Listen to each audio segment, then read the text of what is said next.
एक बार की बात, भाई एक राजा बड़ा कठोर और उदासीन, जो बोला नाप से ना बोले, इस तरह का व्यवहार है कि जो कुछ कह दे तो उसने 10 सुना के छोड़े।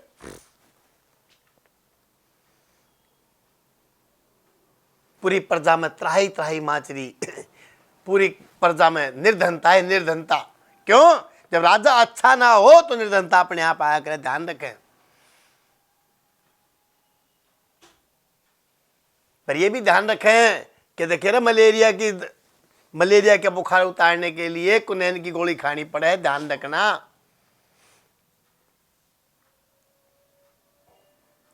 अगर शरीर में तो जबर कहे ताप ने अगर वो निकालना है तो भाई कड़वी गोली खानी पड़े, ध्यान रखें।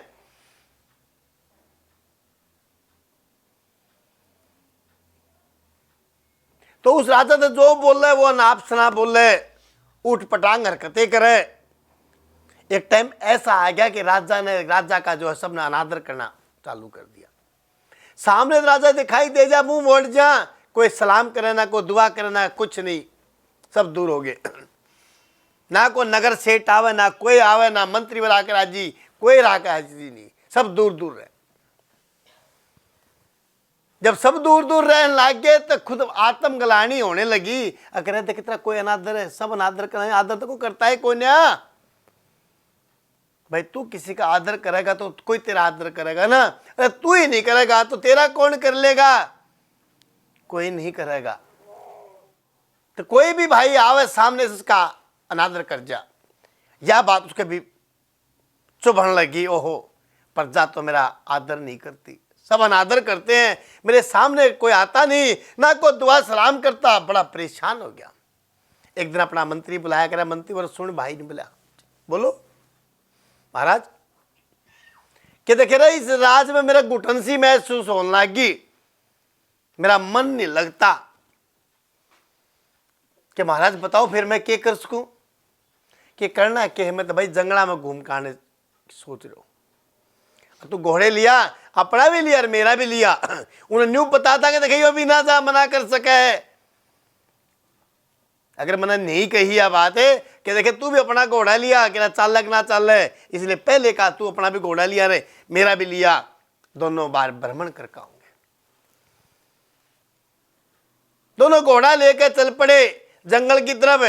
चलते चलते चलते चलते आगे परत श्रृंखला थी, वहां पहुंच गए। फागण का महीना था, सुस्तान खातर पेड़ के नीचे उतर के लेटने लगे। देखा तो एक सामने एक छोटी सी कुटिया बनाई दिखाई दी। राजा ने सोची रही इतने घने जंगल में और कुटिया, असंभव सी बात है, क्यों ना जाके हम देख ले भाई है कौन वहां पे। तो राजा और मंत्री दोनों आगे पीछे होके उस कुटिया में गए। देखा तो एक तेजस्वी संत बैठा राम भगवान के भजन में लीन। थोड़ी देर इंतजार करी, आहट पाके जो संत था उसकी भी जो समाधि थी वो भंग हुई, और उठकर पूछा आप कैसे, कौन हो, कहाँ से आए हो?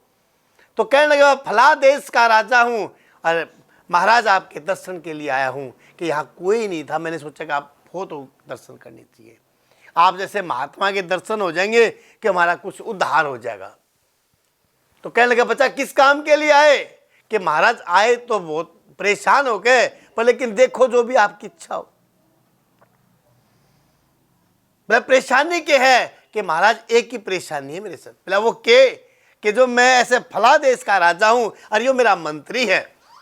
अपना परिचय दिया, और मेरे देश की जो प्रजा है मेरा आदर सम्मान नहीं करती, अनादर करती है। कोई उपाय बताओ, कोई शिक्षा बताओ जिससे मैं कुछ रास्ता निकाल सकूं। दुनिया मेरा जो मेरी प्रजा है मेरा सम्मान करे, मेरा आदर करे, मेरे से बात करे। मैं अकेला पड़ चुका हूं महाराज। कहता ठीक है भाई। जब उसने उस देश का नाम लिया तो जो संत था वो भी समझ गया, हो ये तो वो है भाई, चलो देखी जाएगी भाई जो होगी। कहने लगा राजन मेरे साथ चलो।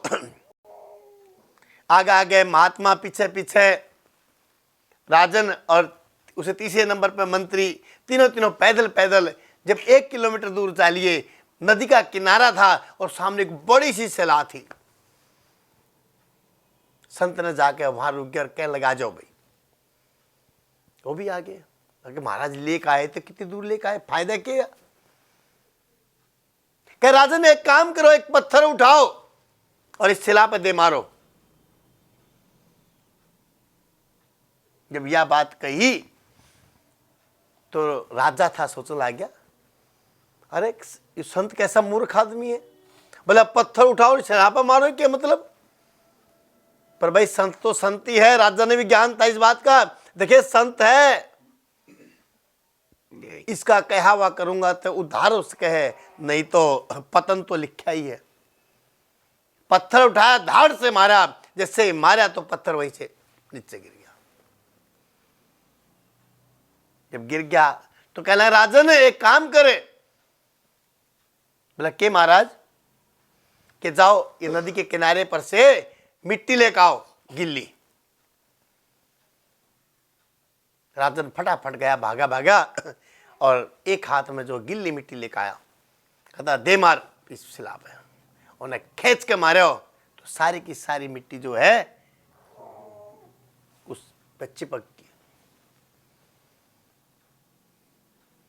तो जब ये चीज चिपक गई तो कहने लगा संत कि संसार की यही नियति है, संसार की यही नियति है कि कोमलता को ग्रहण करती है, कठोरता को नकारती है, दूर फेंकती है।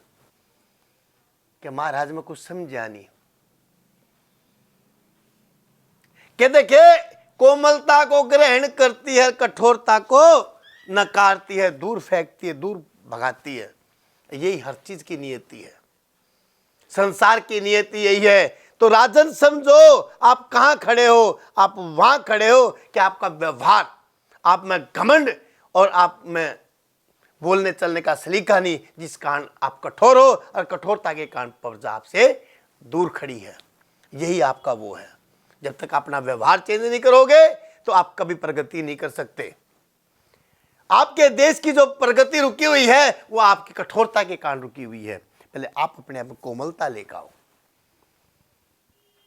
जब संत ने ये बात कही तो राजन उसके पैर पकड़ लिए कि महाराज आज तक किसी ने मेरे को ये नहीं बताया कि कठोर होना इतना बड़ा पाप है। कहता है जो आपकी शिक्षा है, शिरोधार्य है, मैंने धारण कर लिया आज से। आज के बाद मैं कभी किसी को कठोर वचन नहीं बोलूंगा और कठोरता मैं नहीं लेके आऊंगा, और आज के बाद जो करूंगा मैं कोमलता